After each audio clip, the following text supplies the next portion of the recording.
The wagon wheel sank into a rut of mud with a sound like a bone breaking. Clara Morgan flinched, her hands tightening on the worn wooden bench. For 3 days, the sky over the territory had been the color of a bruise, low and heavy and leaking a persistent, miserable drizzle that promised worse to come.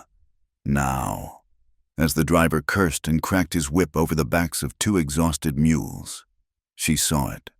Breaker's Ridge. It was less a town and more a wound in the landscape. A collection of tired, gray-board buildings huddled against the base of a jagged rock formation that clawed at the sky. A single muddy street, already turning to slurry, served as its heart. Smoke coiled weakly from a few stone chimneys, surrendering to the damp air and hanging in a listless fog. There was no welcome here. The place looked as weary and beaten as she felt. Clara pulled her black morning shawl tighter around her shoulders.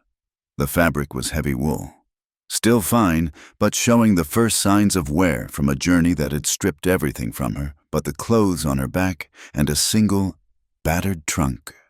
Black. It had been her color for 6 months, ever since Arthur had been found in his cell. The color of a widow, the color of shame. The wagon lurched to a stop in front of a building whose faded sign proclaimed it the Prospector's Rest. The driver, a man with a tobacco-stained beard and no interest in conversation, grunted, "This is it, ma'am. End of the line." He swung her trunk down into the mud with a wet thud. Clara paid him the last of her coins, her fingers stiff and cold inside her gloves. She did not thank him. He had not earned it. His silence on the long ride from the last way station had been thick with unspoken judgment, his eyes flicking to her in the cracked-looking glass, taking in the black dress and the pale, drawn face of a woman running from something. Everyone knew. The news had traveled faster than she had, carried on telegraph wires and in the gossip columns of newspapers that wrapped freshly butchered meat. Arthur Morgan, the respected Philadelphia banker, the pillar of his community, had been a fraud. He had built their life on a foundation of stolen money, a house of cards constructed with other people's dreams, and when it came tumbling down, he had taken the coward's way out, leaving her to stand alone in the wreckage. The trial had been a blur of accusatory glares and whispered insults. They called her his accomplice, his beautiful, silent partner in crime. Had she not worn the jewels he bought, lived in the grand house? They could not prove she knew, but they did not need to. In their eyes, she was guilty by association, a fallen woman tainted by her husband's disgrace. Then came his death, a mystery the authorities had no appetite to solve. It was easier to close the book, to let the scandal die with the man. But the stain of it clung to Clara, an invisible shroud she could not cast off. So she had run. She had sold what little remained and bought a ticket west, as far as the rails and roads would take her, seeking a place where the name Morgan meant nothing, a place where she could be anonymous, quiet, a place where she could scrub floors or wash laundry and earn her bread with honest, aching labor, a place where she could forget the rustle of silk and the cold weight of diamonds. She had chosen Breaker's Ridge from a map, for its remoteness, for a name that sounded like a promise of a new beginning. Standing now in its muddy street, with the cold drizzle seeping into her bones, she realized it sounded more like a threat. The door to the Prospector's Rest opened, spilling the smell of stale beer and wet wool into the street. A stout man with a suspicious face and a dirty apron wiped his hands on his thighs. "Looking for a room?" "Yes, if you have one," Clara said, her voice quiet but clear. "Just for a few nights, until I can find some work in a more permanent place." The man's eyes traveled over her, from the respectable, if travel-worn, bonnet down to the scuffed toes of her leather boots. His gaze lingered on the stark black of her dress. A flicker of recognition, or perhaps just assumption, hardened his expression. "Work," he repeated, the word sour in his mouth. "What kind of work is a woman like you looking for in Breaker's Ridge?" The insinuation was as sharp as a slap. Clara felt the heat rise in her cheeks. "Honest work," she said, her voice colder now. "I can cook, I can clean, I can sew." The man grunted and turned his head, calling back into the dim interior. "Martha, a lady out here, says she's looking for a room." A woman emerged, wiping her hands on an apron that matched her husband's. She was thin and severe, with hair pulled back so tightly it seemed to stretch the skin over her cheekbones. Her eyes, small and hard as pebbles, completed their own inventory of Clara. They saw the quality of the fabric, the delicate hands unaccustomed to labor, the shadows of grief and fear in her eyes. And they judged. "All our rooms are taken," the woman said flatly. It was a lie, and they all knew it. The town was half empty, hunkering down for the coming winter. "I see," Clara said, her heart sinking. "Perhaps you know of a boarding house?" The woman's lips thinned into a bloodless line. "Mrs. Gable sometimes takes in boarders, 2 doors down, but I doubt she has room for your sort." Your sort. The words hung in the damp air between them. A woman alone. A woman in mourning who was too young to be a widow and too well dressed to be destitute. A woman from the East, trailing scandal like a bad smell. Clara Morgan was a story, and they had already decided on the ending. She did not bother to argue. She simply nodded, her pride a fragile shield against the cold hostility. With a strength she did not feel, she bent and hoisted one end of her trunk, dragging it through the sucking mud toward Mrs. Gable's house. The door was opened by a woman who looked even more severe than the innkeeper's wife, and it was closed in her face before she could finish her first sentence. It was the same at the next house, and the one after that. Doors were closed, heads were shaken. The word had already spread, a silent alarm passing from window to window. The fallen woman had arrived. By late afternoon, the drizzle had thickened into a steady, chilling rain. Clara was soaked through, her fine wool dress heavy and cold against her skin. Every muscle ached with the effort of dragging the trunk, her last anchor to a life that no longer existed. Desperation had begun to set in, a cold panic that was worse than the rain. The sun was a weak spot in the gray blanket of clouds, and it would be gone soon, to be caught outside, alone, after dark. It was a fate she could not afford to contemplate. It was a boy, no older than 10, who finally gave her a direction. He was huddled under the meager shelter of the blacksmith's awning, watching her with wide, curious eyes.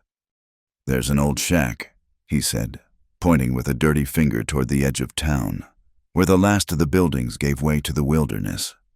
"Old man Hemlock used to live there, 'fore he drank himself to death last winter. Nobody's wanted it since." It was not charity, but it was a chance. Clara followed the direction he had pointed, her boots squelching in the mud. The path devolved from a street to a track, and then to nothing at all.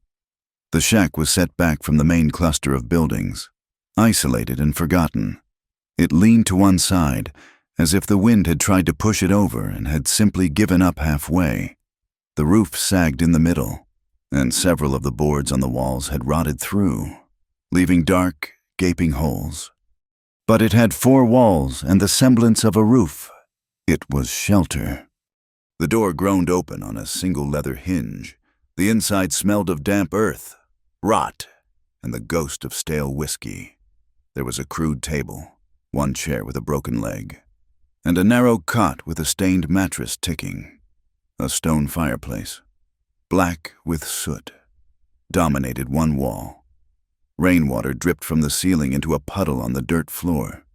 It was the most wretched place she had ever seen. It was home. She dropped the handle of her trunk, the sound echoing in the small, damp space. Leaning against the rough wall, she slid to the floor, the last of her strength deserting her. She did not cry.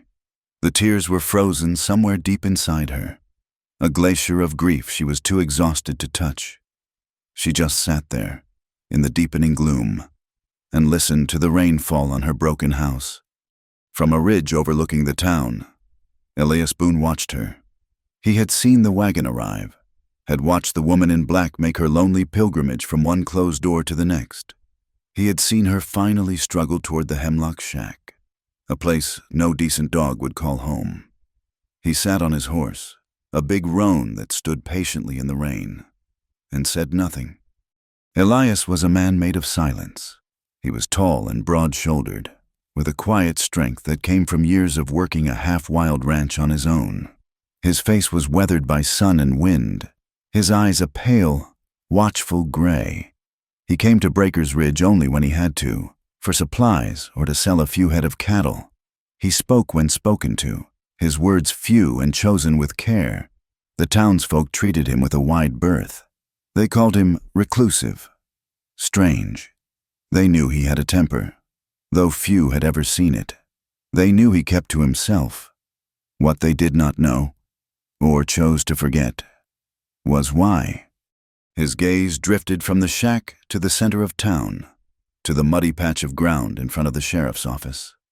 5 years ago, that patch of ground had held a different kind of tree, not a pine or an oak, but a gallows, hastily built. He had not been there to see it, had been out on the range, but the story had been seared into his mind.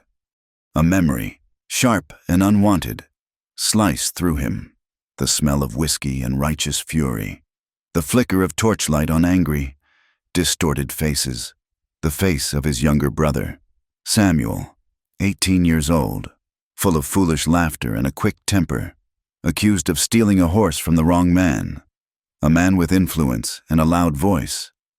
Samuel had sworn his innocence, but the town had been thirsty for justice, or something that looked like it. They had not waited for the circuit judge. They had formed a mob, their courage stoked by liquor and self-righteousness. Elias had ridden into town the next morning to find his brother's body still hanging, a grotesque pendulum against the rising sun. The sheriff had called it unfortunate. The preacher had spoken of the wages of sin. The townsfolk had looked away, their faces closed and empty. Not one of them would meet his eye. He had cut Samuel down himself, wrapped him in a blanket, and buried him on the ranch, under a lone pine tree. He had not set foot in the town's church since. He had not trusted a single soul in Breaker's Ridge from that day forward. They were a pack, and a pack could turn on anyone. Now, he watched the woman. He saw the town turning on her, their backs as rigid and unforgiving as they had been 5 years ago. He did not know her story, did not care to. She was an outsider, and this town ate outsiders for breakfast. He felt a flicker of something, not pity, but a cold, hard recognition. He knew that kind of loneliness. He knew what it was to be judged and found wanting by a jury of whispers. He turned his horse and rode away, the rain plastering his dark hair to his skull. It was not his fight. For 2 days, Clara worked. She used her savings to buy a broom, a bucket, and a block of lye soap. She swept the dirt floor, scrubbed the grimy walls, and patched the holes with scraps of wood and canvas from her trunk. She stuffed the mattress ticking with dry grasses she gathered from the fields. It was hard, punishing work that left her hands raw and her back screaming in protest. But it was a welcome distraction. In the exhaustion of her body, the ache in her soul grew blessedly numb. She needed a job. Her money was nearly gone. On the 3rd day, summoning a courage she faked, she walked to the small chapel at the end of the street. It was a simple, whitewashed building with a modest steeple. The preacher, a man named Reverend Brown, was sweeping the front steps. He was a tall, stooped man with a face that seemed permanently set in an expression of mild disappointment. "Reverend," Clara began, her voice trembling slightly. "My name is Clara Morgan. I am new to town, and I am in need of employment. I was wondering if the chapel might have need of a cleaner." The Reverend stopped sweeping. His eyes were the color of faded denim, and they looked at her with a heavy, paternalistic sorrow that she found more insulting than open hostility. He knew who she was. Of course, he did. "The house of the Lord is always in need of humble servants," he said. his voice a low, resonant drawl. "But the work is hard, and the pay is meager. It is not work for a woman of your background." "My background has prepared me for hard work," Clara said, meeting his gaze. "And I do not ask for much, just enough to buy food and keep a roof over my head." He considered her for a long moment, stroking his clean-shaven chin. "The chapel is God's sanctuary, Mrs. Morgan, a place of peace and piety. It must be kept by someone whose character is beyond reproach. The women of the congregation, they are sensitive. Your presence might be a distraction." "I will be a ghost," Clara promised. "I will come when no one is here. They will never even see me. They will only see a clean church." Perhaps it was the desperation in her voice, or perhaps he saw an opportunity for a sermon on redemption. He finally nodded. A slow, deliberate motion. "Very well. You may sweep the floors and dust the pews. Twice a week. I can pay you 50 cents for your trouble." It was barely enough to live on, but it was something. Relief, sharp and dizzying, washed over her. "Thank you, Reverend. Thank you." "One more thing," he said, his voice dropping to a conspiratorial whisper as he leaned closer. "This is a town of good, Christian men, Mrs. Morgan, but even good men can be led into temptation. It would be wise for you to conduct yourself with the utmost modesty. Do not encourage them." The warning, cloaked in piety, was a vile thing. He was telling her that if any man in his flock should accost her, it would be her fault. The shame of it was a physical blow, and for a moment, she wanted to turn and walk away, to throw his 50 cents back in his sanctimonious face, but she could not. Pride was a luxury she could no longer afford. She simply nodded, her eyes fixed on the muddy ground. "I understand, Reverend." That evening, the real storm broke. The rain that had been a constant drizzle now came down in solid, wind-driven sheets. It hammered against her flimsy roof, finding every crack and hole. Thunder cracked overhead, a sound so loud it seemed to shake the very foundations of the earth. Clara huddled on her cot, wrapped in every blanket she owned, and listened to the storm rage. It sounded like the world was ending. For 2 days, it did not stop. The town was awash, the street a churning brown river. No one ventured out. Clara was trapped in her shack, her meager supply of food dwindling. On the 3rd day of the storm, she knew she had to go out. Her stomach was a hollow, aching knot. She had to get to the general store. Pulling her shawl over her head, she stepped out into the tempest. The force of the wind and rain nearly knocked her off her feet. The short walk to the center of town was a brutal battle. Mud, slick and deep, pulled at her boots, trying to drag her down. The rain was so thick she could barely see 5 feet in front of her. She made it to the store, her body trembling with cold and exertion. She bought a small sack of flour and some salted bacon, her hands shaking so much she could barely count the coins. The walk back was even worse. The storm had intensified, the wind howling like a hungry animal. Halfway to her shack, a powerful gust of wind caught her shawl, ripping it from her grasp. She lunged for it, and her foot slipped in the treacherous mud. She went down hard, her head striking something, a rock, a log. She did not know. A flash of white-hot pain exploded behind her eyes. And then there was only the cold, the roar of the storm, and the encroaching darkness. She was sinking into the mud, and she did not have the strength to fight it. Elias had been checking his fences, a fool's errand in a storm like this, but the thought of his cattle wandering off into the hills was more than he could bear.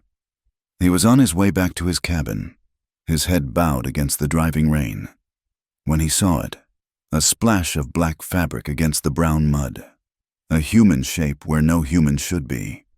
He urged his horse closer. It was the woman, the widow. She was lying face down in a pool of muddy water, unmoving. Her sack of flour had split open, the white powder turning to a gray paste in the rain. For a moment, he just sat there on his horse, the rain dripping from the brim of his hat. He could ride on. It was not his concern. He had learned long ago that getting involved in the troubles of others only brought trouble to your own door. But he thought of Samuel, left alone at the mercy of the mob. He thought of the cold, hard loneliness in this woman's eyes when she had first arrived. He thought of her dragging that heavy trunk to a shack that was not fit for pigs, with a curse that was lost in the wind. He dismounted. He strode through the mud and knelt beside her. He rolled her over gently. Her face was pale as death, smeared with mud, with a dark, ugly gash on her temple that was welling with blood. Her skin was icy to the touch. He pressed 2 fingers to her neck. For a terrifying second, he felt nothing. Then, a pulse, faint, thready, but there, she was alive. He did not hesitate. He did not think. He simply acted, scooping her up into his arms. He was surprised by how light she was, a bundle of wet cloth and fragile bones. She moaned softly, a sound of pure misery that was swallowed by the storm. He held her tight against his chest, trying to shield her from the worst of the rain with his own body. He carried her to his horse, mounted with practiced ease, and settled her in front of him. Then he turned his horse away from the town, away from the prying eyes and wagging tongues, and urged him up the trail that led to his isolated cabin. The wind howled, the rain fell, and Elias Boone held the unconscious woman close, his face a grim, unreadable mask. He did not speak a word. He just rode. The first thing Clara knew was the warmth. It was a deep, penetrating heat that seemed to be pulling the chill from her very bones. A sensation so foreign and welcome she thought she must be dreaming. The second thing was the sound, the steady, rhythmic drumming of rain on a solid roof, punctuated by the soft hiss and crackle of a fire. It was a safe sound, a sound of shelter. She opened her eyes slowly. The light was dim, golden, and dancing. It came from a stone fireplace, where a healthy blaze devoured a log of pine, casting flickering shadows across a low, beamed ceiling. She was lying on a cot, not her own, but one that was solid and sturdy. She was buried under a mountain of rough wool blankets and a heavy buffalo hide that smelled faintly of dust, leather, and the cold, clean air of the mountains. Panic, cold and sharp, tried to seize her. This was not her shack. These were not her things. She pushed herself up on her elbows, her head throbbing with a dull, persistent ache. The movement sent a wave of dizziness through her. Her dress, the black wool symbol of her unending shame, was hanging from a peg near the fire. It was steaming gently in the heat, a dark, limp specter. She looked down and saw that she was wearing a man's long undergarment, the sleeves rolled up to her elbows, and the body of it ridiculously large on her small frame. It was clean, but worn soft with countless washings. "You're awake?" The voice came from the shadows in the corner of the room. It was low and quiet, a gravelly sound that held no particular emotion. A figure moved into the firelight. It was the man she had seen watching her from the ridge, the cowboy who kept to himself, Elias Boone. He was even taller than she had realized, with shoulders that seemed to fill the small cabin. He moved with a quiet economy, no wasted motion. He held a tin cup in one hand. In the firelight, she could see the lines etched around his pale gray eyes, the hard set of his jaw. He was not a handsome man in the way Arthur had been, with his soft hands and polished charm. This man's face was a map of hard miles and solitude. Clara shrank back against the wall, pulling the blankets up to her chin. Her heart hammered against her ribs.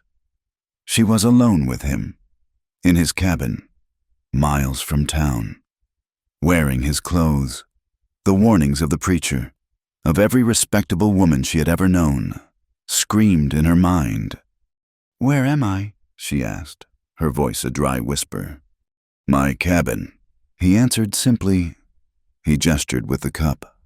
"You took a bad fall, in the storm." He stepped closer, and she flinched, but he stopped a respectful distance away. He held out the cup. Water. You should drink." Her throat was parched. She hesitated for a moment, her mind racing, weighing the fear against the simple, undeniable fact that he had brought her here, out of the storm. He had not left her to die in the mud. Slowly, she reached out a trembling hand and took the cup. Her fingers brushed against his, and the contact was like a spark of lightning, brief and shocking. His skin was rough, calloused, but warm. She pulled her hand back as if burned and quickly brought the cup to her lips. The water was cold and clean, tasting of the earth. He watched her drink, his expression unreadable. Then his gaze flicked to her temple. "You've got a bad cut. I cleaned it as best I could." She raised a hand to her head and her fingers found a patch of sticky, clotted hair and a tender, swollen lump. He had tended to her wound. He had undressed her, taken her out of her wet clothes and put her in his own. The thought sent a fresh wave of heat through her, but this time it was not from the fire.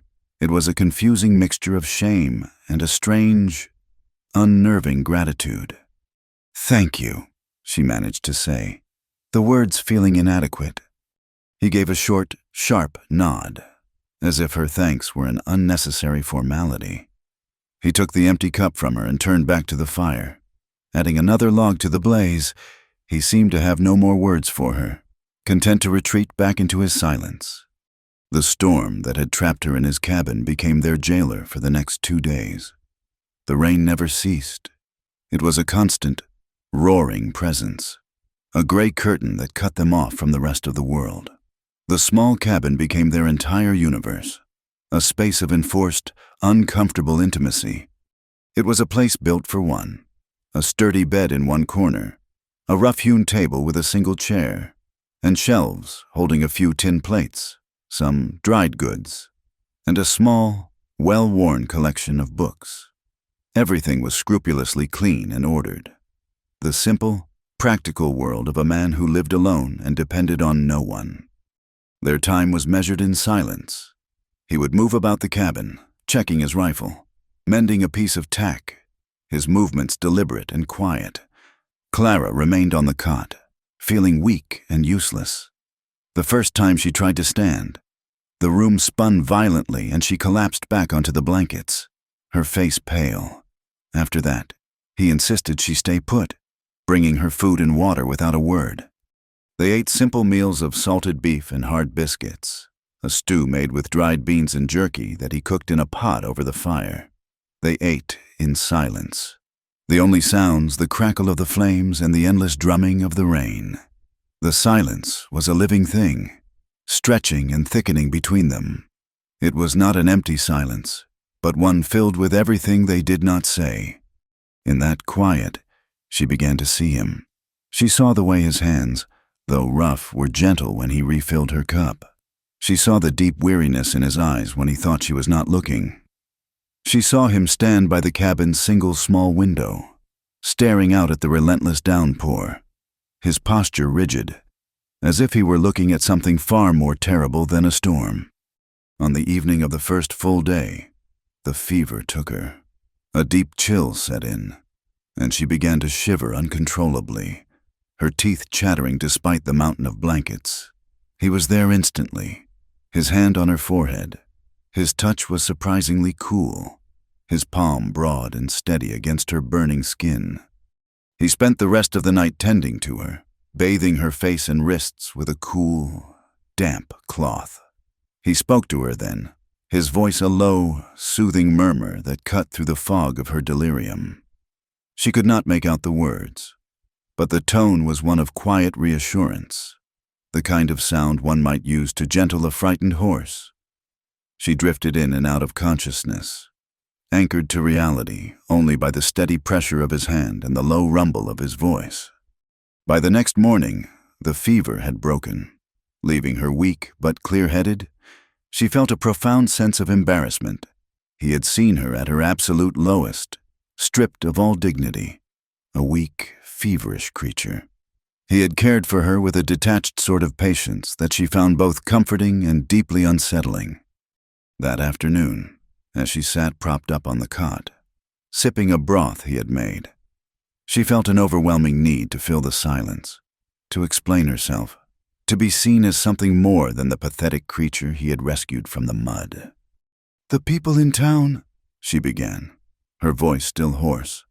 "They think I am a fallen woman." The words tasted like poison in her mouth. "My husband, he took his own life.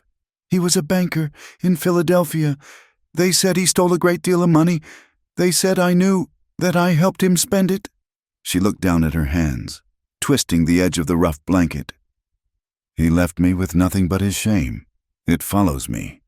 It is all I am to anyone now." Elias stopped what he was doing, which was sharpening a large hunting knife with a whetstone. The rhythmic scrape of steel on stone ceased. He did not look at her, but stared down at the blade in his hands. "This town is full of folks who like to judge," he said, his voice flat. "They got a taste for it, find a man or a woman, and decide what they are. Then they act accordingly." There was a deep, cold bitterness in his words that went far beyond her own situation. "They betrayed you?" she asked, the question soft. He looked up then, and his pale gray eyes met hers across the small room. The look in them was stark and bleak, a glimpse into a wound that had never healed. "They betrayed the law," he said, his voice low and hard. "They betrayed decency. They took my brother, my younger brother, accused him of something he didn't do and were too impatient to wait for a judge. They had a trial by torchlight. He was 18. He said nothing more. He did not need to. Clara could see it all in the rigid set of his shoulders, in the raw pain that flickered for a moment in his eyes before he masked it again. A lynching. He was talking about a lynching. A horror that made her own troubles, her own shame, seem small and insignificant. He was a man hollowed out by a grief far sharper than her own. He had not been left with shame. He had been left with a righteous fury that had nowhere to go, an anger that had curdled into a permanent distrust of all mankind. They looked at each other for a long moment. Two strangers bound by a shared understanding of loss. They were both survivors of a particular kind of violence, one of gossip and reputation, the other of rope and fire. In his story, she heard the echo of her own, the story of being condemned without a fair hearing. The air between them shifted. The silence that returned was different now, heavier but less uncomfortable. It was a silence of communion. The unspoken attraction that had been simmering beneath the surface began to build, charged and undeniable. It was in the long glances they exchanged by firelight, his eyes lingering on her face, her gaze drawn to the quiet strength of his hands. It was in the way her breath would catch when he moved close to tend the fire, the air suddenly thick and warm with his presence. It was in the way their hands would brush when he passed her a plate, a fleeting contact that sent a jolt through both of them. It was a dangerous, fragile thing, a seed of warmth in the frozen ground of their respective griefs. On the evening of the second day, the rain finally seemed to slacken. A restless energy filled Clara. She could not stay here. It was not right. The intimacy of the small cabin, of their shared confessions, was becoming too much. She felt a pull toward this silent, wounded man that frightened her more than the town's scorn. "The rain is stopping," she said, her voice sounding unnaturally loud in the quiet room. "I should go. I have imposed on you for too long." She swung her legs off the cot, her movements still unsteady. Her black dress was dry now. She reached for it, her back to him, her hands trembling as she thought of changing back into her identity as the shamed widow. "The storm's not done," Elias said from behind her. "It's just taking a breath. It'll be back before midnight, worse than before. You won't make it back to your shack." "I have to try," she insisted, her voice tight. "I cannot stay here." She could not bring herself to say why. "Because I am afraid of what I feel when I look at you." She did not wait for his reply. She opened the cabin door and stepped outside. He was right. The air was heavy and still, the sky a menacing, bruised purple. But she had to go. She took a step, and then another. her boots sinking into the sodden earth. The cold, damp air was a shock after the warmth of the cabin. A fresh onslaught of rain began. Not a drizzle, but a cold, hard downpour. Within seconds, she was soaked again, the water plastering her thin undergarment to her skin, chilling her instantly. A violent shiver racked her body. Defeated, she turned back. He was standing in the open doorway, watching her, a dark silhouette against the golden light of the fire. He had known she would be back. He said nothing, simply stepped aside to let her in. She stumbled past him into the warmth, dripping a puddle onto the floorboards, her body shaking with a deep, uncontrollable chill. She wrapped her arms around herself, but it did no good. The cold was inside her now. He closed the door, shutting out the storm. He walked over to her, his expression grim. "You'll catch your death," he said, his voice rough. He took her hand. His was large and warm, and it engulfed hers completely. He led her to the fire, his touch gentle but firm. She was trembling too hard to resist. He stood her before the hearth, the heat of the flames a blissful relief on her frozen skin. "You need to get out of those wet things," he said quietly. She looked up at him, her eyes wide. Her mind froze. She could not move, could not think. He watched her for a moment. Then he slowly, deliberately, reached out and took the collar of the wet undergarment.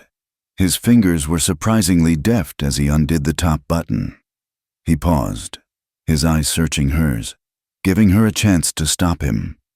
She just stood there, paralyzed, her heart pounding a frantic rhythm against her ribs. With a quiet tenderness that utterly disarmed her, he began to help her out of the wet clothes. He worked with a slow, methodical grace, his knuckles brushing against her skin, sending shivers through her that had nothing to do with the cold. He peeled the wet fabric from her shoulders, down her arms, until it pooled at her feet. And then she was standing before him, before the fire, wearing nothing at all, naked, utterly vulnerable. She expected to see lust in his eyes, or perhaps pity. It was what she had come to expect from men. But he looked at her with an expression she could not name, a profound and sorrowful understanding. He was not looking at her body, but at her, at the scars she carried on the inside. He saw her shame, her fear, her grief, all laid bare in the flickering firelight. He reached for one of the dry, rough blankets from his own bed and wrapped it gently around her shoulders. He did not press her, did not try to touch her further. He simply gave her warmth. "Lie down," he said, his voice softer now. "Get under the covers." He gestured to his own bed, a much larger and more solid affair than the cot. She did as she was told, her mind still reeling.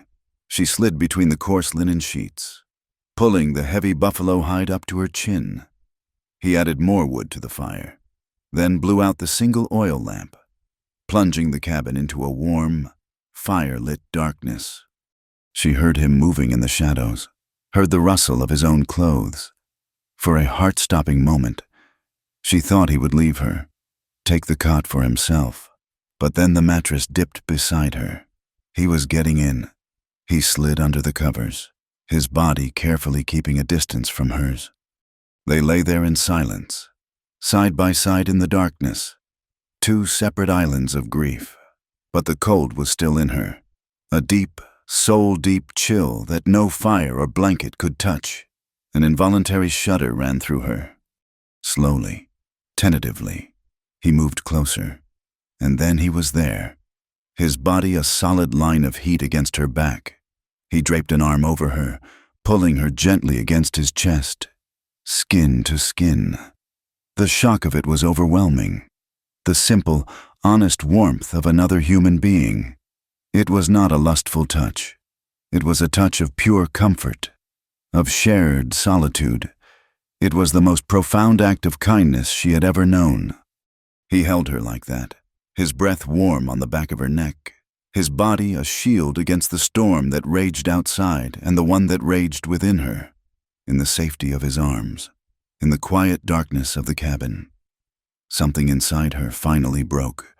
A single, hot tear slid from her eye. Then another. A sob caught in her throat. A small, wounded sound. And then she was crying. Not the dignified, silent tears of a widow, but the raw, ugly, soul-wrenching sobs of a woman who had lost everything. She wept for her foolish, dead husband. She wept for the life that had been stolen from her. She wept for the shame, the loneliness, the unending, crushing weight of it all. Elias did not speak. He did not offer empty words of comfort. He simply held her. He pulled her closer, his embrace firm and steady, anchoring her to the present, to the warmth of the firelit room.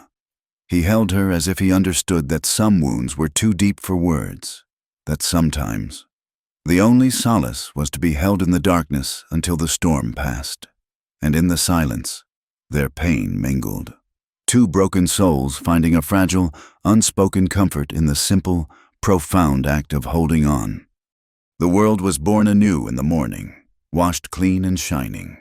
The storm had passed, leaving behind a sky of pale, fragile blue and an air so clean it felt sharp in the lungs. Sunlight, a forgotten stranger, streamed through the gaps in the cabin walls, painting stripes of gold across the floorboards. The world outside felt altered, scrubbed raw, and so did Clara. She woke to find Elias already up, a mug of coffee in his hand as he stared out the small window. He had moved back to the cot at some point during the night, leaving her the warmth and space of his bed, the memory of the night before, of his arms around her, of the storm of tears she had unleashed against his chest, settled on her with a heavy, discomforting weight. It was an intimacy she had never intended, a vulnerability she had never wanted to show. She dressed in silence, putting on the still damp wool of her morning dress. The fabric felt cold and alien against her skin, a return to a role she no longer fully understood. He turned when he heard her moving, his face as unreadable as ever. He held out a cup of coffee. She took it, their fingers carefully avoiding contact. The silence was back. But it was different now. It was not the silence of strangers, but the awkward, charged silence of two people who had shared a moment of profound connection and had no idea what to do with it. "The trail will be a mess, but the worst of it is over," he said, his voice carefully neutral. "I can walk you back." "No," she said, too quickly. "No, thank you. I can manage." She needed to be alone. She needed the distance to try and piece together the shattered fragments of her composure. He did not argue, just gave a single, curt nod. The walk back to her shack was a journey through a world transformed. The mud was deep and treacherous, but the sunlight gave it a sheen of gold. Every leaf on every tree was bowed with the weight of water, glittering like 1,000 tiny jewels. It was beautiful, but it was a harsh, unforgiving beauty. She felt as though she, too, had been stripped bare, every one of her defenses washed away, leaving her exposed and trembling in the clean, bright air. Her shack, when she reached it, looked even more wretched than before. The sunlight illuminated every flaw, every rotting board and damp corner, after the solid, clean warmth of Elias's cabin. It felt like a tomb. She sank onto her cot, the coffee growing cold in her hands, shaken and utterly, terrifyingly confused. Something had happened in that cabin, something more than just shelter from a storm. He had held her, and in his arms, for the first time since Arthur's death. She had not felt entirely alone, and that feeling scared her more than anything. The town, however, had not been washed clean. It had been festering. The first sign came that afternoon, when she walked to the general store to replenish the supplies she had lost in the storm.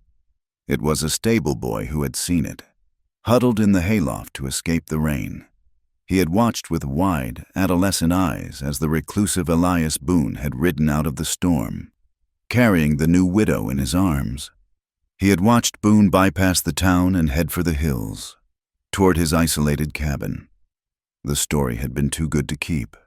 It had spread from the stables to the saloon, from the saloon to the sewing circle, a wildfire of gossip and speculation.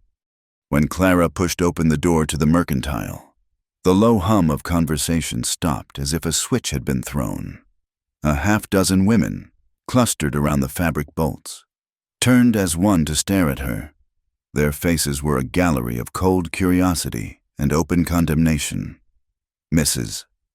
Gable, the innkeeper's wife, turned her back with a deliberate, theatrical slowness. Clara felt a hot flush creep up her neck. She walked to the counter, her gaze fixed on the floorboards.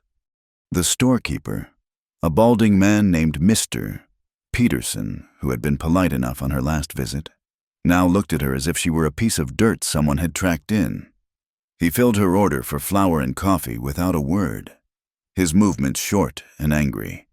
As he weighed the beans, one of the men loitering by the stove, a burly farmer she did not know, spoke in a stage whisper that was meant to carry, "Some folks have all the luck, freezing one minute, getting warmed up by a lonely cowboy the next." A snicker ran through the small group of men. Clara froze, her hand hovering over her purse. The words were a physical blow, ugly and violating. This was what the preacher had warned her about. This was the interest of the townsmen. Not a polite inquiry, but a leering, possessive speculation about her body. She paid for her goods, her hands trembling, and fled the store, the sound of low laughter following her out into the street. The mask of polite society had been dropped. She was no longer just the disgraced widow, the fallen woman. Now she was a whore, a woman who spent nights in the cabin of a man who was not her husband. Her reputation, already in tatters, had been utterly destroyed. Confirmation came the next morning, in the form of Reverend Brown. He arrived at her shack, his face a mask of pious sorrow. He did not ask for her side of the story. He did not ask if she was well. He simply informed her, in his soft, disappointed drawl, that her services were no longer required at the chapel. "It is a matter of propriety, you understand," he said, refusing to meet her eyes. "The congregation is disturbed by the rumors. Your presence, it has become a source of contention, a temptation. It is for the best." She did not plead, she did not argue. She simply watched him walk away, his back straight and unforgiving. He had not just fired her, he had excommunicated her. She was cast out. The small, fragile foothold she had tried to gain in this town had crumbled into dust. The days that followed were a slow, suffocating spiral into despair. The shunning was complete. When she walked down the street, women would cross to the other side to avoid her, gathering their children close as if she were afflicted with some foul disease. The men were worse. Their leers were more open now, their smiles greasy with insinuation. They saw her as public property, a woman without the protection of a husband or a reputation, and therefore, fair game. She began to stay in her shack, the four rotting walls a prison of her own making. The loneliness was a physical weight, pressing down on her, crushing the air from her lungs. A week after the storm, Elias Boone rode into town. He needed supplies, flour, salt, cartridges for his rifle. He moved through the town with his usual quiet detachment, ignoring the sideways glances and whispers that followed him. He was used to being an outsider. But as he stood at the counter of the mercantile, he could not ignore the conversation happening between two men by the pickle barrel. "Told you she was no good," one of them was saying, a lanky ranch hand with a cruel mouth. "Goes straight from the banker's bed to the half-wild man's. Wonder if she gives him a discount." The other man laughed, a harsh, braying sound. "I'd pay full price for a taste of that eastern silk. Boone's a fool if he's keeping her all to himself." Something cold and hard tightened in Elias's chest. He turned slowly, his face devoid of expression. "You've got something to say about me. Say it to me." The lanky man, whose name was Jed, was momentarily taken aback, but his companion's presence gave him courage. He smirked. "Just saying you're a lucky man. Boone, getting a taste of the banker's widow without even having to buy her a drink. Elias did not say another word. He crossed the space between them in 2 long strides. His fist moved in a short, brutal arc, connecting with Jed's jaw with a sound like a wet branch snapping. Jed crumpled to the floor, dazed and bleeding. The other man, his face suddenly pale, backed away, his hands held up in surrender. The store went silent. Elias stood over the fallen man, his chest rising and falling, the controlled violence in him simmering just below the surface. He looked at the other faces in the store, the fear and shock in their eyes. He gave them a look of pure, undiluted contempt, then turned, paid for his supplies, and walked out without a backward glance. The news of the fight reached Clara within the hour. The same young boy who had first spread the gossip now brought it to her door, his face alight with the thrill of the violence. Clara's despair curdled into a hot, helpless anger. He had no right. He had no right to fight for her, to claim her as his, to make her situation even more impossible. She found him loading his supplies onto his horse in front of the livery. She marched up to him, her hands clenched into fists at her sides. "What do you think you were doing?" she demanded, her voice shaking with rage. He turned to face her, his expression grim. There was a fresh scrape on his knuckles. "Someone needed to shut their mouth." "And you think hitting a man in a public place helps me?" she cried, her voice rising. "Do you have any idea what you have done? Now they will all be sure of it. They will be sure that I am your woman, that you have a right to defend my honor because I have none of my own left. You did not save me. You have ruined me." A muscle tightened in his jaw. "I was not trying to save you," he said, his voice low and dangerous. "I was telling them to stop talking. What is wrong with you? They spit on you, and you just stand there and take it. They call you a name, and you retreat to your shack and let them be right." "And what would you have me do?" she shot back, tears of frustration stinging her eyes. "Challenge them all to a duel? I have nothing, no name, no money, no protection. Shame is all I have left to hide behind." "That is the problem," he exploded, taking a step toward her, his quiet composure finally shattering. "You are hiding. They put a brand on you, and you just stand there and wear it. They took my brother, and I learned one thing from it. You cannot let them decide who you are. You have to fight back, or you die, maybe not on the outside, but on the inside, where it counts." His words struck her with the force of a physical blow, because they were true. She was hiding. She had wrapped herself in the identity of the shamed widow because it was easier than fighting for a new one. All her rage, all her self-pity, boiled over. She did the only thing she could think to do. She slapped him, hard, across the face. The sound was sharp and loud in the sudden quiet of the street. The red mark of her hand bloomed on his cheek. He did not flinch.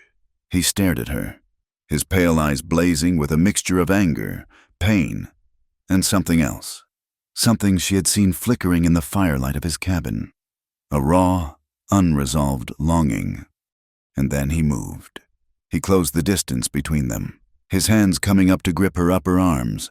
He was not rough, but his grip was like iron. He lowered his head and kissed her. It was not a gentle kiss. It was hard, demanding, punishing. It was a kiss born of fury and frustration and 2 years of suffocating loneliness. It tasted of coffee and anger and the salt of her own tears. For a moment, she fought him, her hands pushing against the solid wall of his chest.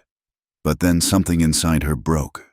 The fight went out of her, replaced by a desperate, aching need that mirrored his own. She stopped pushing, and her hands curled into the rough fabric of his shirt. She kissed him back, a collision of 2 broken people who had nothing left but the raw, honest language of their bodies. He was the first to pull back. He let go of her as if she were on fire, taking a half step away. They stood there, breathing heavily, stunned and breathless. The world rushed back in, the smell of hay and manure, the distant ring of the blacksmith's hammer, the curious eyes of a man watching them from across the street. Clara stared at him, her lips still tingling, her mind a chaotic whirl. She saw the shock in his eyes, the confusion that mirrored her own. Without a word, she turned and fled, running back to the only sanctuary she had, the dark, rotting shack that she called home. She bolted the door and leaned against it, her body trembling. She raised her fingers to her lips, the memory of his kiss a brand on her skin. He had not just kissed her. He had seen her. He had seen the cowardice she had been hiding behind, and he had called it by its name. Sinking to the floor, her eyes fell upon her trunk. Inside, at the very bottom, wrapped in oilcloth, was the last thing Arthur had ever given her. A letter, a confession. She had not read it in months, had tried to forget its existence. Now, with trembling hands, she pulled it out. The letter was a rambling, desperate scrawl, the words of a man on the edge of oblivion. He confessed to the embezzlement, but he claimed he had not acted alone. He had been a pawn. He wrote, for a much more powerful man, a man who had helped him secure his position at the bank. This man had shown him how to hide the funds, how to launder them through land purchases and cattle sales out west. And when the scheme began to unravel, this man had threatened him, threatened to harm Clara if he ever spoke his name, the name he had written. In a shaky, terrified hand was that of Sheriff Brody of Breaker's Ridge. Clara stared at the name, her blood turning to ice. The sheriff. The man who was the law in this town was the same man who had helped ruin her life, the same man who had driven her husband to his death. She was not just hiding from shame. She was hiding in the very den of the wolf who had destroyed her. Her first instinct was to run, to pack her trunk, take what little money she had, and disappear into the night. She could go further west, to California, or north to the territories. She could change her name, start again, truly disappear. She stood up, her decision made. She would leave, tonight. But as she began to pull her few belongings from the crude shelves, a memory stopped her. The memory of the storm, the feeling of Elias's arms around her in the darkness, the solid, steady beat of his heart against her back, the way he had held her, not with lust or pity, but with a simple, profound understanding. He had seen her brokenness and had not turned away. He had offered her a moment of pure, unadorned grace. To run now would be to betray that moment. It would be to prove him right, to admit that she was nothing more than a coward hiding behind her shame. The sun began to set, painting the sky in fiery streaks of orange and purple. A familiar sound began, a soft patter on the sagging roof. Rain. It was raining again. Clara stood in the center of her small, dark shack and made a different choice. She would not run. She walked to the door, her movements calm and deliberate now. She did not take a shawl, did not take a lantern. She opened the door and stepped out into the rain. It was a gentle rain this time, cool and cleansing on her skin. She turned her face up to it, letting it wash away the tears, the fear, the confusion. Then she began to walk, her steps sure and steady through the familiar mud. She walked away from the town, away from the whispers and the leers, and up the trail that led into the hills, the trail that led to his cabin. When she reached the small clearing and saw the welcoming golden light in his window, she did not pause. She did not hesitate. She walked up the 2 wooden steps to his door, reached for the latch, and pushed it open, stepping out of the rain and into the warmth. And this time, she did not knock. He was standing by the fire, turning from stoking the flames as the door swung inward. Elias saw her there, framed in the doorway, with the rainy night behind her. Her hair was slicked to her head, her dress dark with rain, her face pale in the firelight. She was a ghost, a vision, a prayer he never would have dared to speak aloud. He saw the wildness in her eyes, the fear, but underneath it, a new and startling resolve. The question was in his gaze, 100 questions, but he did not speak. Clara closed the door behind her, the latch clicking shut with a sound of finality. She was cutting off the world. shutting out the town, the whispers, the shame. In this room, there was only him.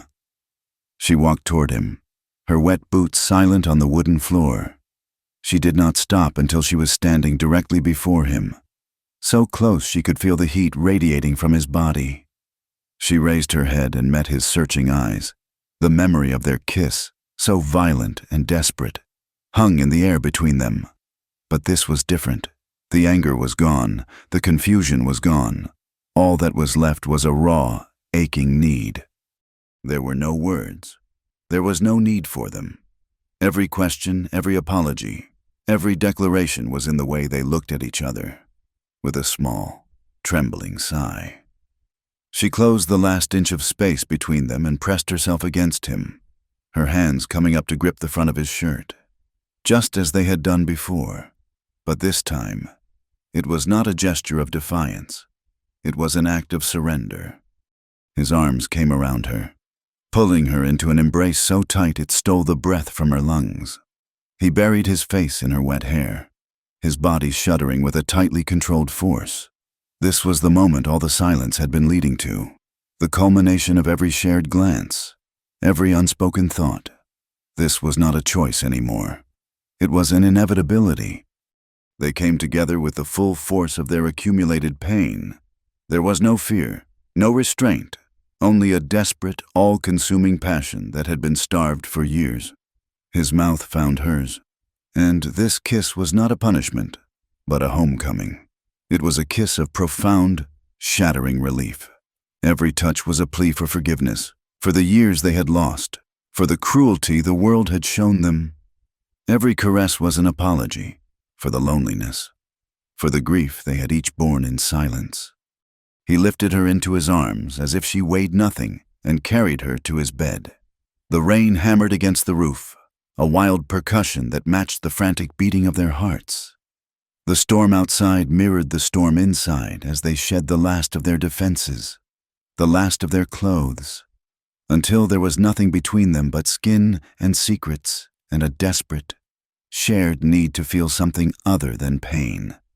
This was not the gentle, polite lovemaking of her married life with Arthur, a thing of duty and quiet darkness.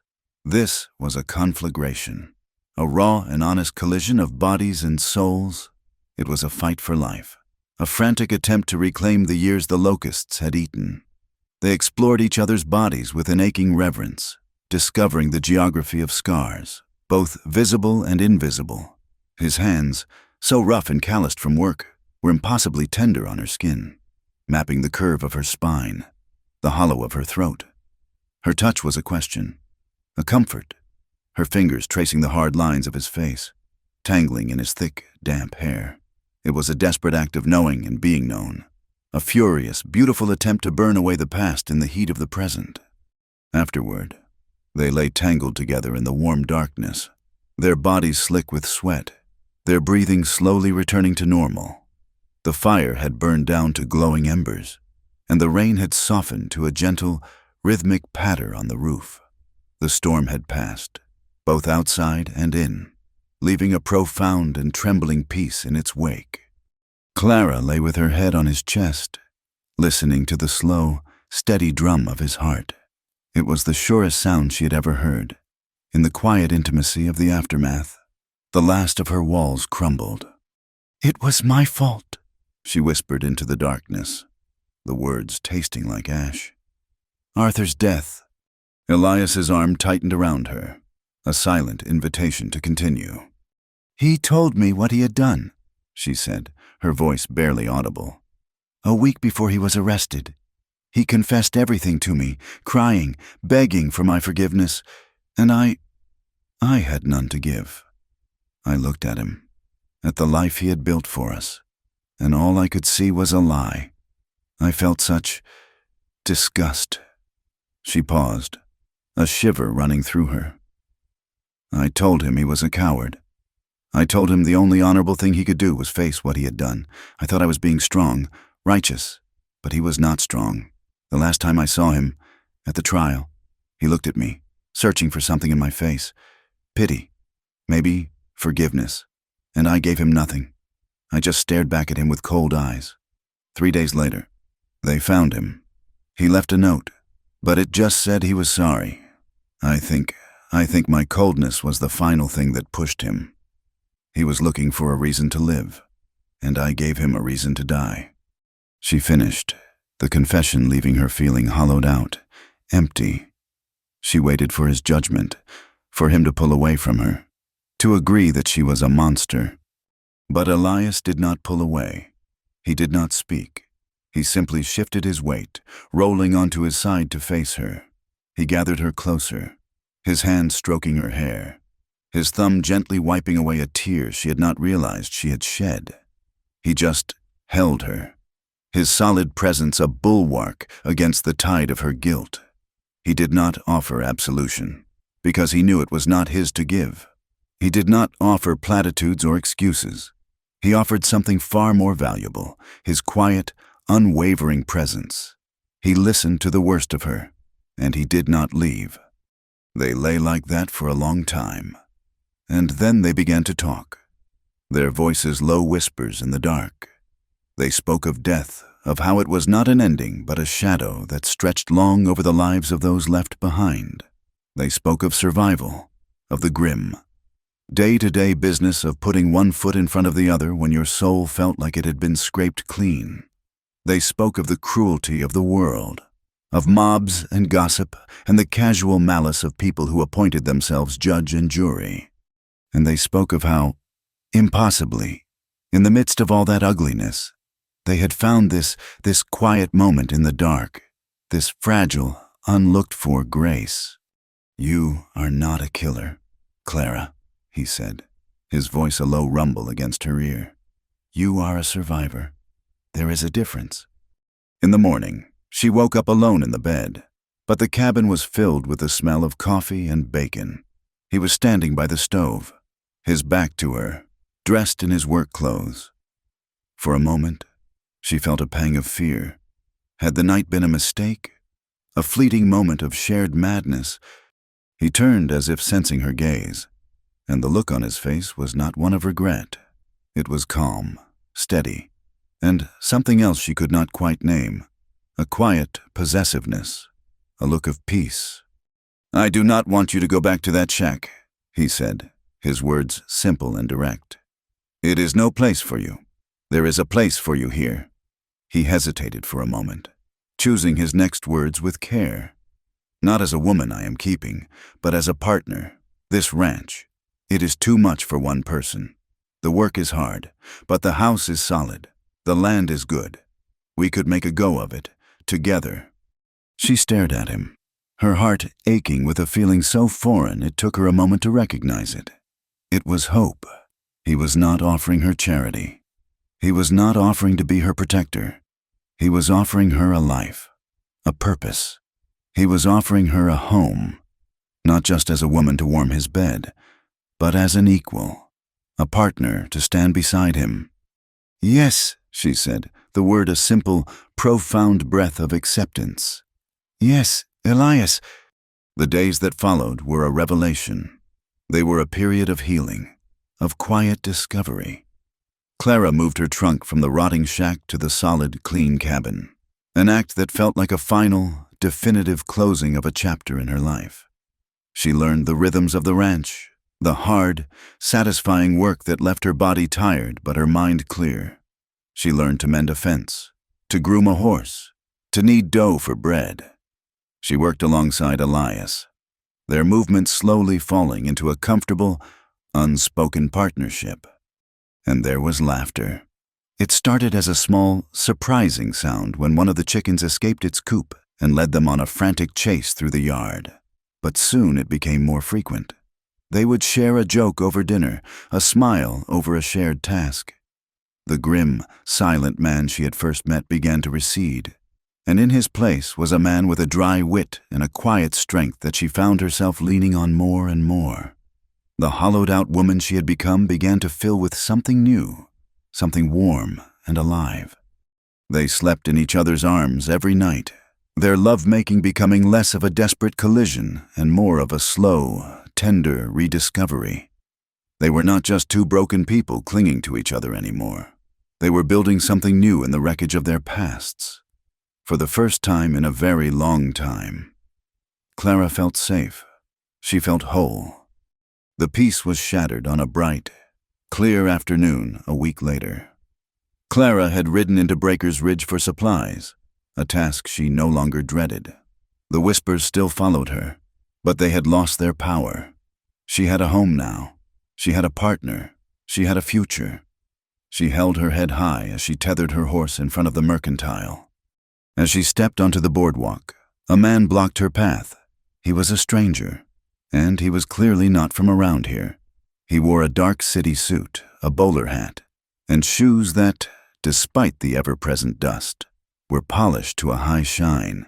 His face was clean-shaven and intelligent, his eyes sharp and observant. "Mrs. Morgan?" he asked. His voice was polite, educated, and carried the unmistakable accent of the East. "Yes," she answered, a cold knot of apprehension tightening in her stomach. "My name is Detective Reed," he said, tipping his hat.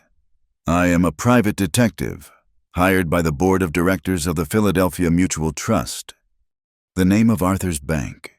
The past had found her. "I am investigating the circumstances surrounding your late husband's death," he continued, his eyes watching her face intently. "The official report lists the cause as suicide. However, new information has come to light that suggests this may not be the entire truth. We have reason to believe he may have been silenced." Clara's heart began to hammer against her ribs. "I do not know anything about that," she said, her voice thin. "Perhaps," Detective Reed said, his tone still polite but with an underlying edge of steel. "However, you were the last person he confided in. We know he wrote you letters from his cell. We believe you know more than you have admitted. Mrs. Morgan, perhaps about his associates or about where the rest of the embezzled money might be." He took a step closer. "The bank is prepared to be very understanding, but my investigation requires your full cooperation. I need you to come back to Philadelphia with me for formal questioning." "Go back."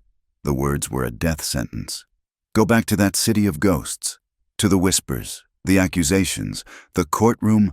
Leave this place. Leave Elias?" The fragile new life she had built was threatening to shatter. "No," she said, the word coming out stronger than she felt. "I will not go back. I told the authorities everything I know." "I am afraid it is not a request," Detective Reed said, his politeness wearing thin. "I can have a federal warrant issued. It would be much easier for everyone if you would just cooperate."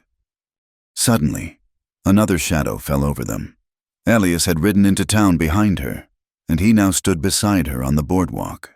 He was not looking at the detective. He was looking at Clara's pale, frightened face. "Is there a problem here?" Elias asked, his voice a low, dangerous growl. Detective Reed turned, his professional composure momentarily faltering as he took in the tall, broad-shouldered man standing before him. "This is a private matter, sir." "This woman is my partner," Elias said, his gaze shifting to Reed, his eyes as cold and hard as granite.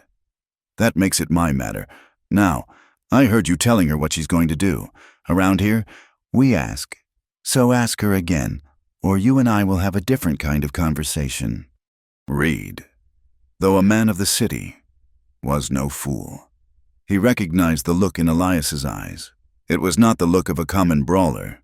It was the look of a man who had seen death and was not afraid of it. "My business is with the lady." "Her answer is no," Elias said flatly. "She is not going anywhere. Now I suggest you get on the next stagecoach heading east and forget you ever saw her." The detective stared at Elias for a long moment, then at Clara. He gave a thin, frustrated smile. "This is not over," he said, and with a final tip of his hat, he turned and walked away. Clara was trembling. "Elias, you do not understand. He can force me to go back." "He will not lay a hand on you," Elias promised, his jaw tight with fury. He looked past her, his eyes narrowing as he saw Sheriff Brody exiting the saloon, wiping his mouth with the back of his hand. The letter. The detective. It all clicked into place. "Stay here," he ordered her, and before she could protest, he strode across the street toward the sheriff. Brody watched him approach, a lazy, arrogant smirk on his face. He was a big man, running to fat, with a cruel mouth and small, intelligent eyes. "Boone," Brody greeted him, his voice oozing false geniality. "What can I do for you? Come to turn yourself in for that little scuffle the other day?" "I know what you did, Brody," Elias said, his voice low and devoid of emotion. "I know about the banker. I know you were his partner." The smirk on Brody's face did not falter. He chuckled, a low, ugly sound. "You do not know anything, and even if you did, who would believe you? A washed-up cowboy with a dead brother and a taste for whores?" "A man from the east is in town," Elias pressed, his hands clenching into fists. "A detective. He is asking questions about Arthur Morgan, asking why a man about to name his powerful partner would suddenly kill himself." For the first time, a flicker of something, annoyance, perhaps, crossed Brody's face. He leaned in, his voice dropping to a conspiratorial whisper. "You think this is about the banker? You are a bigger fool than I thought. The banker was small time, a pawn, and his little wife." Brody's eyes flicked over to where Clara stood watching, a look of pure, predatory amusement in them. She was never just his wife.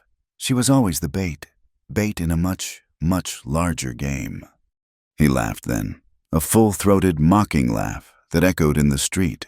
He saw the fury and confusion in Elias's eyes, and he enjoyed it.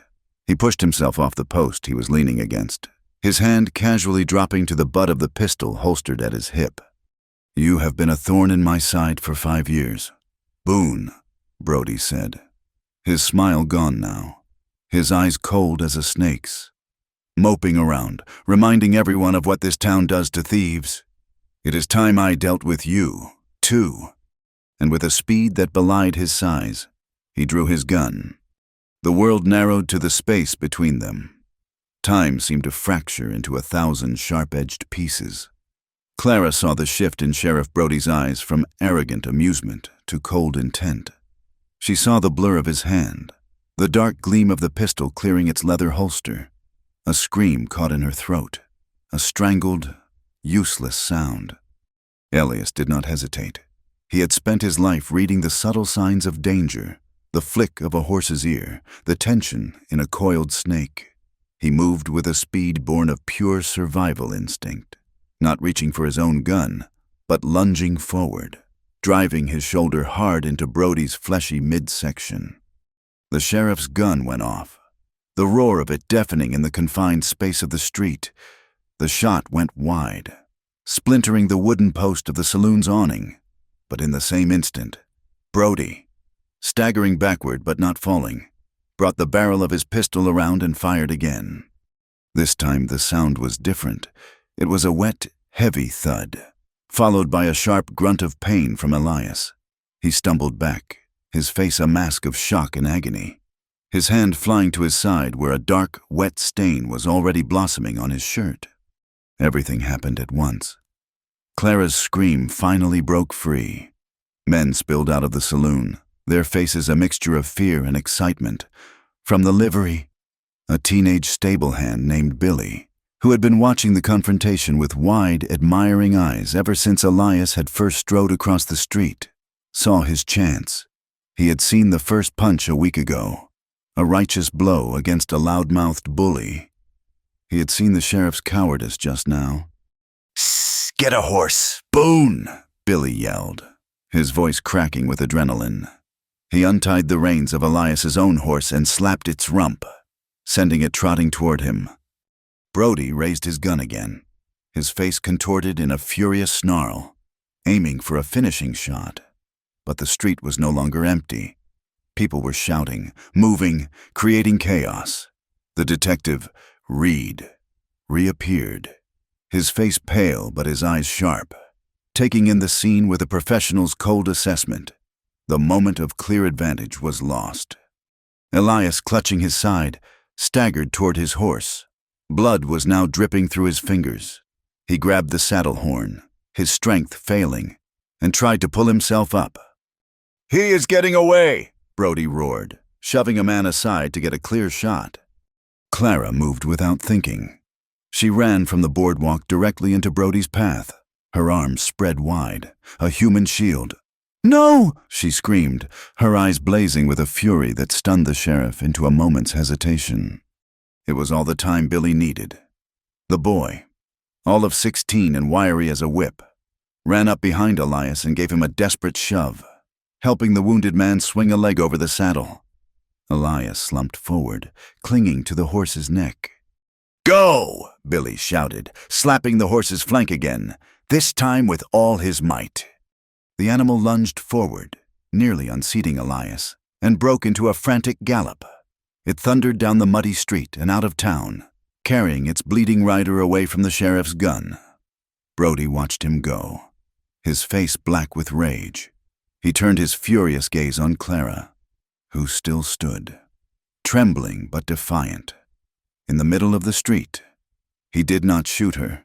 There were too many witnesses now, but the look in his eyes was a promise of future violence. Billy helped her get her own horse, his hands shaking. "You best get to him, ma'am," he whispered, not meeting her eyes. That was a bad hit.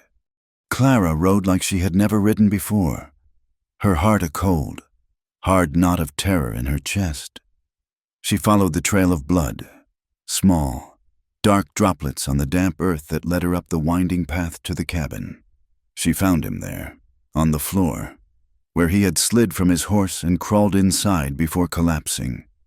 The cabin, their sanctuary, now smelled of blood and fear. She dragged him to the bed, her movements frantic, her mind a prayer on a loop. "Let him live. Please, let him live." The bullet had gone clean through the fleshy part of his side.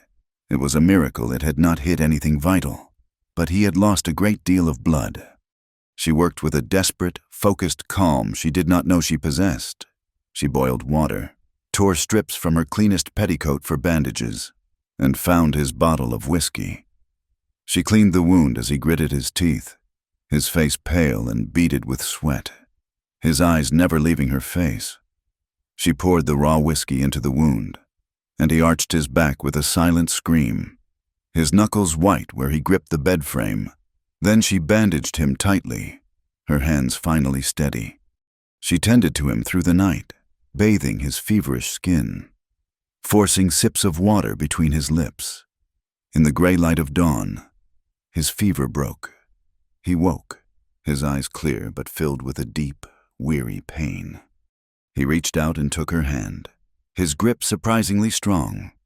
"Clara," he rasped, "you have to go." "I am not leaving you," she said, her voice fierce. "You do not understand," he insisted, his voice a low, urgent whisper. "Brody knows you have the letter. He knows the detective is here. He told me. He said you were bait. Bait in a bigger game. He was never going to let you live in peace. He will not stop now. He will come for you. He will kill you to shut you up for good."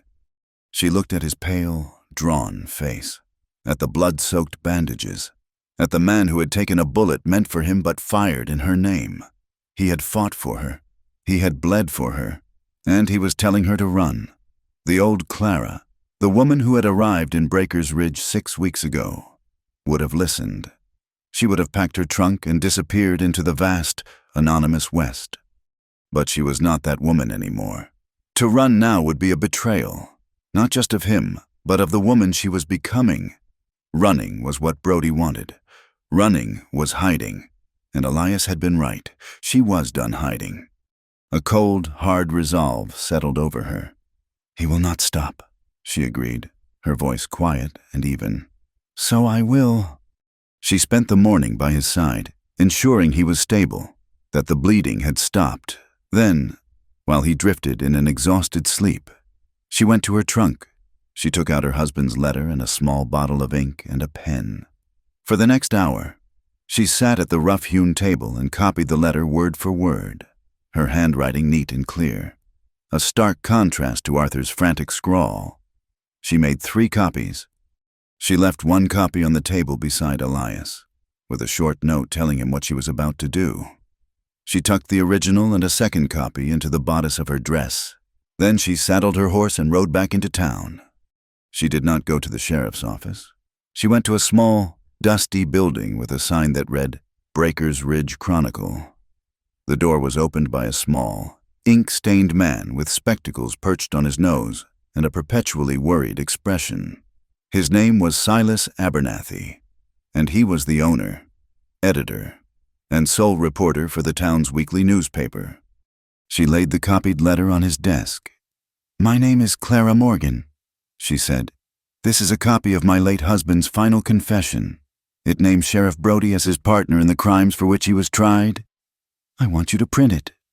Abernathy read the letter, his eyes growing wide behind his spectacles.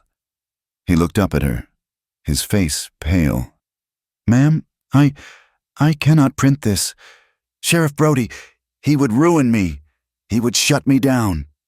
"Sheriff Brody shot a man in the street yesterday in broad daylight," Clara said, her voice steady and cold. "He is a murderer and a thief, and he is using this town as his own personal bank. Are you going to let him? Or are you going to print the truth?" She slid the second copy across the desk. "I am going to confront him with this, publicly. When I do, this town will need to know why. Your paper can be the reason." She left him there, staring at the letter as if it were a coiled rattlesnake.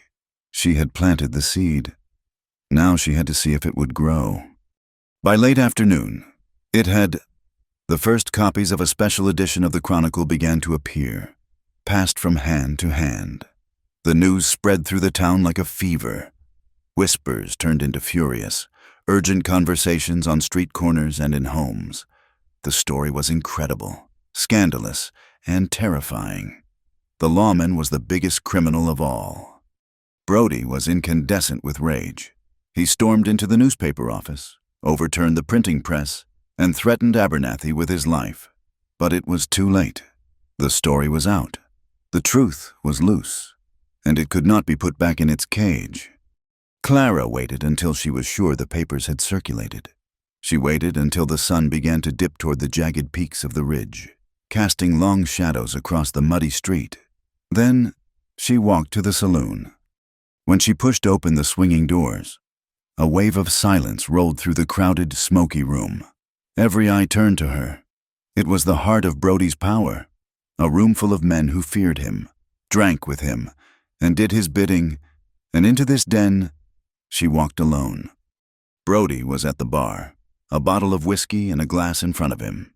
He saw her, and his face, already flushed with anger and alcohol, turned a dark, mottled purple. "Get out," he snarled. "You are not welcome here." "I think I am," Clara said, her voice clear and strong, carrying to every corner of the silent room. "I think everyone here would be interested to know who their sheriff really is." She pulled the original letter from her bodice. Her hands were steady. Her heart was calm. She was no longer afraid. "This is a letter from my husband, Arthur Morgan," she announced, "written the night before he died." She began to read. She read of Brody's promises, of his instructions on how to steal the money, of the shell companies and false land claims used to launder it. She read of his threats against her, of the fear that had driven Arthur to take his own life rather than face Brody's wrath. Her voice did not waver. She spoke each word with a cold, clear precision that cut through the thick, smoky air. The men in the saloon listened, their faces a mixture of shock, fear, and a dawning, resentful anger. They were looking at the sheriff, their sheriff, in a new light. They were seeing him not as a protector, but as a parasite who had been feeding on them all for years. Brody listened, his face a mask of disbelief that slowly hardened into pure, murderous rage. He had been so sure of his power, so sure of her fear. He had underestimated her. "That is enough," he roared, slamming his glass down on the bar. "Lies, all of it." Clara did not stop. She continued to read the final, damning paragraph. "She is lying," Brody screamed, his hand going for his gun. I will shut you up for good." He drew his pistol and leveled it at her chest. The men in the saloon scrambled for cover, knocking over tables and chairs. But before he could pull the trigger, the saloon doors burst open. It was Elias. He was pale as a ghost, clutching his bandaged side, a bloody smear on his shirt. He must have woken up, read her note, and ridden here with the last of his strength. He was unarmed, but his eyes were blazing. He did not hesitate. With a guttural roar, he launched himself across the room and tackled Brody, driving the bigger man back against the bar. The gun went off, the bullet burying itself in the ceiling. The two men crashed to the floor in a tangle of limbs. A gunfight erupted in the confined space. One of Brody's deputies, a sycophantic coward, drew his weapon and fired at Elias. But from the crowd, another shot rang out. The deputy crumpled to the floor, shot by a grizzled old prospector who had been cheated by Brody in a land deal years ago and had been waiting for his chance. The saloon was chaos. Men were shouting, guns were firing. Elias, weak from his wound, was struggling on the floor with Brody. The sheriff, bellowing with rage, managed to raise his pistol, pressing it against Elias's head. Clara screamed and, without thinking, grabbed a heavy whiskey bottle from a nearby table. She brought it down with all her might on the back of Brody's head. The bottle shattered, and the sheriff grunted, his grip on the gun loosening for a fraction of a second. It was long enough. Elias twisted, grabbing Brody's wrist and turning the gun back toward its owner. They struggled for a moment, and then the gun went off one last time, a muffled roar against Brody's chest. And then, silence. The smoke slowly cleared. Sheriff Brody lay on the floor, his eyes wide and unseeing. The reign of the wolf was over. Elias lay beside him, breathing in ragged gasps, bleeding from his reopened wound. Clara knelt beside him, her whole body shaking in the aftermath of the violence. They had survived. Barely. The town was shaken to its core. In the days that followed, a federal marshal arrived, summoned by a telegram from Detective Reed. The detective, holding Arthur Morgan's original letter, gave a full accounting of Brody's crimes. The truth, ugly and raw, was laid bare for all to see. Slowly, things began to change. Some of the townsfolk, the ones who had been the quickest to condemn her, now looked at Clara with a new, grudging respect. A few, like Mrs. Gable, even came to the cabin, offering a bowl of broth or a mumbled apology. Others still whispered, their natures too small and suspicious to ever truly change. But it was a beginning. The town had been lanced of its poison, and now it could start to heal. Clara stayed by Elias's side, nursing him back to health. His recovery was slow, but their quiet, shared life resumed.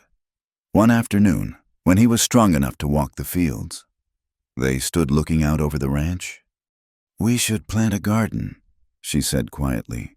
"Here, vegetables, flowers, maybe—" He looked at her, and a slow smile touched his lips. He took her hand. "Yes," he said. "It is good land for planting new seeds." They were planting more than a garden. They were planting a future. They were putting down roots in the land that had nearly destroyed them both. Weeks later, on a cool autumn night, a storm rolled in. The rain came, drumming against the roof of the cabin, the same sound that had once terrified her. They lay together in bed, listening to it. Elias was asleep, his breathing deep and even beside her. But Clara was awake. She slipped out of bed and walked to the door. She opened it and stood on the porch, watching the rain fall, feeling the cool, clean spray on her face. Elias came up behind her, wrapping a blanket around her shoulders. "You will catch a chill," he murmured. She leaned back against him, his warmth a familiar comfort. She looked out at the dark, rain-swept world, at the lightning that flashed over the distant peaks, and she smiled. "I am not afraid of the rain anymore," she whispered. Autumn painted the ridges in strokes of gold and rust, and the weeks bled one into the next. carrying with them the last of the summer's heat. A new kind of quiet settled over Breaker's Ridge, the quiet of a town taking a long, slow breath after a fever. The federal marshal who had arrived in the wake of Sheriff Brody's death was a man named Kane, a tall, somber figure with eyes that missed nothing and a mouth that offered little. He was not a man for saloons or backroom deals. He was a man of the law, stark and unbending, and under his dispassionate gaze, the town began to straighten its own crooked spine. One of the first official acts of the newly appointed town council was to send a delegation to the ranch on the ridge. It consisted of Reverend Brown and Mr. Peterson from the Mercantile. They stood on the porch of the cabin, hats in hand, their faces a study in awkward contrition. "Mrs. Morgan," the Reverend began, his eyes fixed on a spot just over her shoulder. "The church board has met in light of recent events and your own courage in bringing the truth to light.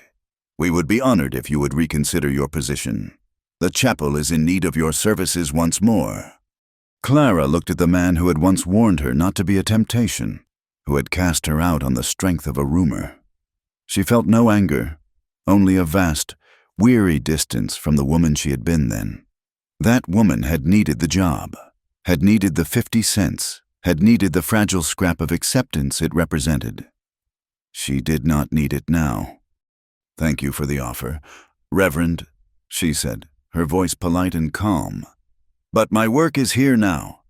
She did not invite them in. They stood for a moment longer, shifting their weight, then retreated back down the path. Two men walking away from a past she had no intention of rejoining. The ranch became their world. They worked from sunrise to sunset, the hard physical labor a balm for the wounds that still lingered. Elias, with his deep knowledge of horses, began to train a few head of wild mustangs he had captured, gentling them with a patience Clara found beautiful to watch. She, with the head for numbers Arthur had unwittingly taught her, kept the books. They erected a new, neatly painted sign at the end of their trail. "Boone and Morgan, horses and feed." Slowly, the town came to them. At first it was out of necessity. Their prices were fair, their grain was good, and Elias had a reputation for selling honest, sturdy horses. Men who had once sneered at her in the street now came to do business, their eyes averted, their words clipped and professional. Clara would meet them on the porch, a ledger in her hand, her demeanor as crisp and unyielding as a winter morning. She never mentioned the past. She did not have to. Her presence, her quiet competence, was its own statement. One afternoon, Mrs. Gable made the slow, arduous journey up the ridge in her husband's wagon. The woman who had lied about having a room, who had turned her back on Clara in the store, now stood before her, her face pinched with a reluctant need. "My husband says your feed is the best price," she said, her voice tight. "I need 2 sacks of oats." "Of course," Clara said, marking it down in her ledger. She called for Elias, who loaded the sacks into the wagon without a word. As Clara took the woman's money, Mrs. Gable hesitated, her small, pebble-hard eyes finally meeting Clara's. "That was a brave thing you did," she mumbled, the words costing her a visible effort. "In the saloon." Clara simply nodded, offering neither forgiveness nor condemnation. "Thank you for your business, Mrs. Gable." They were not friends. They would never be. But a bridge of reluctant respect had been built, one transaction at a time. She and Elias were no longer outcasts. They were becoming a necessary part of the town's fabric, woven in not by acceptance, but by sheer, undeniable utility. The town's new conscience, in the form of Reverend Brown, visited them again one Sunday. He found them not in prayer, but in the corral, working together to repair a broken fence. He cleared his throat, and they turned, their faces showing their surprise. "I do not mean to intrude on your day of rest," he began. "Our rest comes when the work is done, Reverend," Elias said, his voice neutral. The preacher wrung his hands, a gesture of deep discomfort. I have been speaking with the council, and with Marshal Kane. The town is grateful, but there is the matter of public perception, the matter of God's law. He finally looked at them, his gaze pleading. You are living here together, under one roof. It sets a poor example, for the good of the community, and for the good of your own souls. I have come to ask if you will let me join you in holy matrimony. Clara looked at Elias. She had not even considered it. A wedding, a white dress, a promise before God in a town that had scorned her. It all seemed like a ritual from another life, a life that had no meaning here. Elias wiped the sweat from his brow with the back of his arm. He looked at the anxious preacher, then at Clara. A slow, gentle smile touched his lips, a smile that was meant only for her. Reverend, he said, his voice quiet but firm, filled with a certainty that left no room for argument. We already chose each other. The preacher stood there, blinking, the simple power of the statement seeming to confound him. Their bond had not been forged with a prayer and a ring. It had been forged in a storm, sealed in blood, and tempered in the fires of a shared survival. It was a covenant far stronger than any piece of paper the town could offer. He finally nodded, a man defeated by a truth he could not comprehend, and walked away, leaving them to their work. Clara began to ride into town with a new purpose. She no longer averted her eyes or hurried through her errands. She rode with her head held high, and people noticed. The whispers had not entirely died, but they were softer now, tinged with a grudging awe. She had faced down a killer, and in doing so, had earned a right to be there. She began to see the other women of the town not as a jury, but as individuals, many of whom were fighting their own quiet battles. She saw the young widows, their grief still fresh, trying to navigate a world that had no place for them. She saw the outcasts, the saloon girls, the women whispered about for some perceived transgression. She saw the young girls, their futures still unwritten, being taught the rigid rules of shame and propriety by their mothers. One afternoon, she saw a cluster of the town's most respectable women, Mrs. Gable among them, standing outside the dress shop, their voices low as they watched a young woman, the blacksmith's daughter, who was rumored to be keeping company with a married man, hurry past with her head down, her face flushed with shame. The old Clara would have hurried past as well, eager to avoid their poisonous stares. The new Clara reined in her horse. She dismounted and walked over to the young woman, who had stopped to pretend to look in the mercantile window, her shoulders trembling. Clara stood beside her, her presence a silent shield. "Do not let them have that power," she said, her voice low and meant only for the girl. "Their words are just noise, sticks and stones. You know your own heart. You know your own truth. You hold your head up and you look them right in the eye. You do not let them decide who you are." The girl looked up at her, her eyes wide with a mixture of fear and dawning hope. She saw in Clara's face not a judge, but an ally.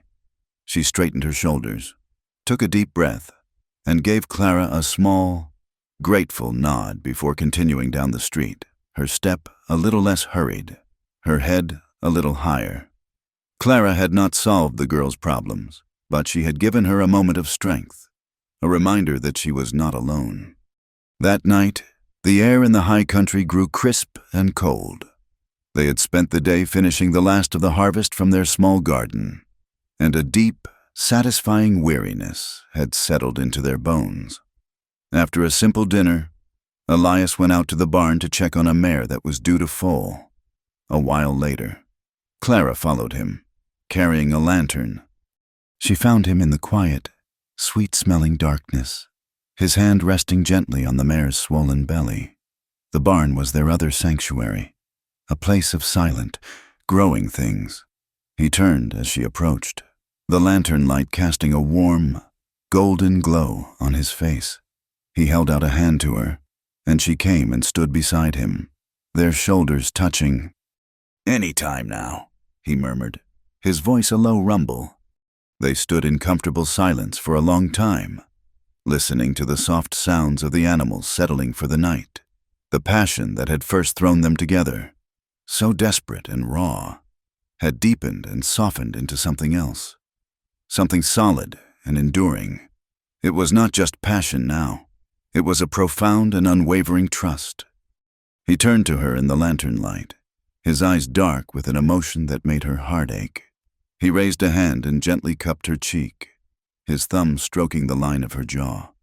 Clara, he whispered, her name a prayer on his lips. She leaned into his touch, her eyes closing. He lowered his head and kissed her, a slow, reverent kiss that held all the tenderness and unspoken gratitude of the past weeks. It was a kiss that acknowledged everything they had been through and everything they had become. He led her to a soft, clean pile of hay in an empty stall and set the lantern down, its light soft and low. They made love there, in the quiet heart of their new life, surrounded by the gentle sounds of the animals. It was slow and intense, an act not of desperation, but of deliberate, reverent connection.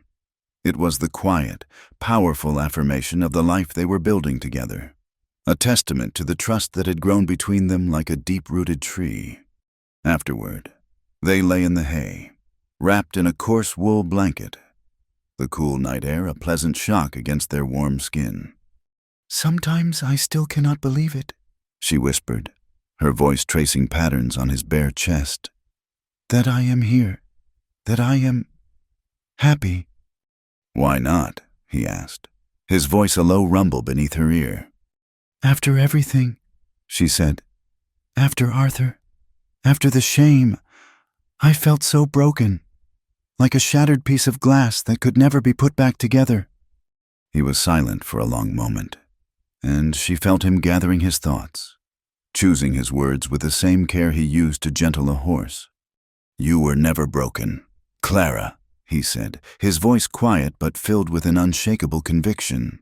"You were hurt, you were betrayed, you were grieving, but you were not broken." He shifted, propping himself up on an elbow so he could look down at her. "You just needed someone to see you whole." His words settled over her, a truth so profound and simple it brought tears to her eyes. He saw her, not the widow, not the fallen woman, not the town hero. He saw her, Clara Morgan, whole and complete, and in his eyes, she finally saw herself that way, too. In the days that followed, she felt a new stirring inside her, a need to make sense of the tangled threads of her past. She bought a leather-bound journal and a new pen from Mr. Peterson, and one evening, by the light of an oil lamp at the cabin's small table, she began to write. She wrote of Philadelphia, of Arthur, of the trial. She wrote of her desperate flight west, of the closed doors of Breaker's Ridge, of the rotting shack. And she wrote of a storm, and of a silent, watchful man who had carried her out of the mud and held her in the dark until the crying stopped.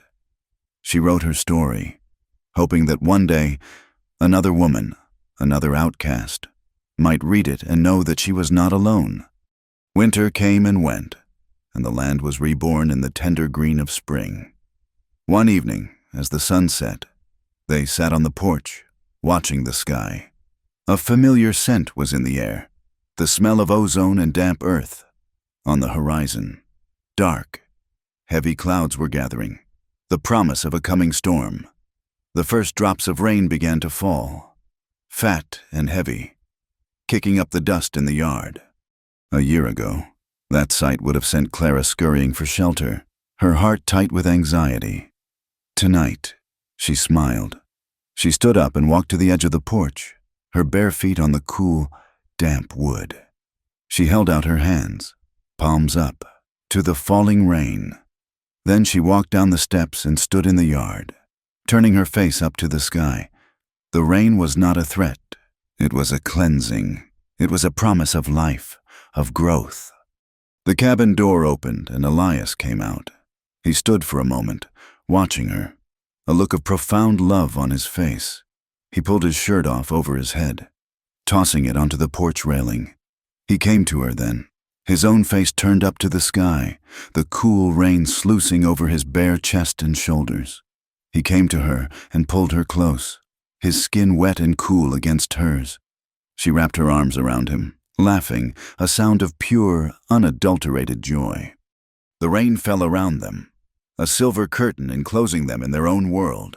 They stood there, holding each other, skin to skin, with no shame, no fear, just love.